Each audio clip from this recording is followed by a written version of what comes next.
Audio Jungle.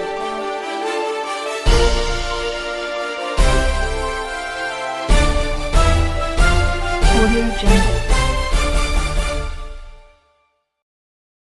14వ తేదీ నుండి 18వ తేదీ వరకు కూడా ఉత్సవాలు నిర్వర్తించడం జరుగుతుంది.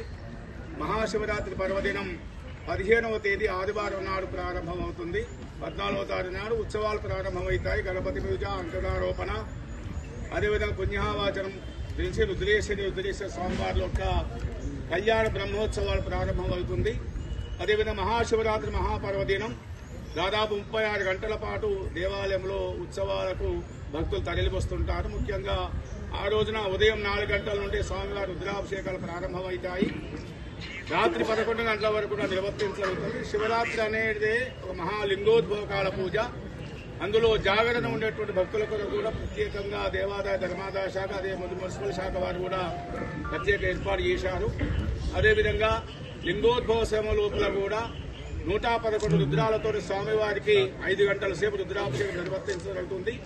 అదేవిధంగా అంగరంగ వైభవంగా అనేక పుణ్యక్షేత్రాల్లో, శైవ క్షేత్రాల్లో ఏ విధంగానైతే శివ కళ్యాణోత్సవం నిర్వర్తిస్తారో ఆ రోజున కూడా దేవాలయ ప్రాంగణం లోపల మహాలింగోద్భవ సమయంలో అదే కళ్యాణోత్సవం, శుభోత్సవ సమయం లోపల కళ్యాణోత్సవం నిర్వర్తించడం జరుగుతుంది. కాబట్టి భక్తులందరూ కూడా లక్షలాదిగా తరలివచ్చి ఆ స్వామివారి దర్శనం చేసుకుని స్వామివారి కృపకు పాత్ర కావాలని చెప్పి విజ్ఞప్తి చేస్తున్నాం. ఒక నిమిషం ఎమ్మెల్యే గారు మాట్లాడుతున్నారు.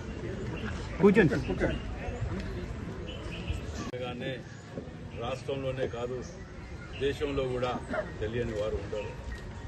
మరి మహాశివరాత్రి రోజు ఎంతో పెద్ద ఎత్తున భక్తులందరికీ సౌకర్యంగా ఉండే విధంగా ఏర్పాటు చేయటానికి కలెక్టర్ గారు కానివ్వండి, కమిషనర్ గారు కానివ్వండి, అన్ని డిపార్ట్మెంట్లు కూడా పూర్తి స్థాయిలో నిమగ్నమై ఆ రోజు భక్తులకు అసౌకర్యం కలగకుండా మంచి జరిగే విధంగా చేయాలనే ఆలోచనతోటి ఇవాళ క్యాలెండర్ కూడా ఆవిష్కరించడం జరిగింది. మరి ఆ రోజు భక్తులకు ఎట్టి పరిస్థితుల్లో కూడా ఏ చిన్న ఇబ్బంది కలగకుండా ఉండే విధంగా ఏర్పాటు చేయాలని ఒకటి. మరి ఆ పరమశివులు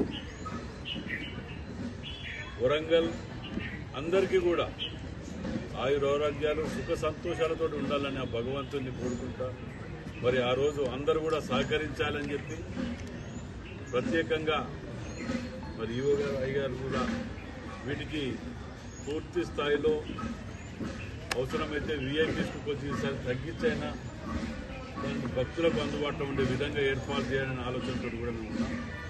కాబట్టి మరి రాజకీయాలు మీరందరూ కూడా సహాయ సహకారాలు అందించాలి. దీనిని చాలా సక్సెస్ఫుల్గా ఈసారి ఎన్నడూ జరగని విధంగా ఏర్పాటు చేయాలనే ఆలోచనతో కూడా ముందుకు పోవడం జరుగుతుంది.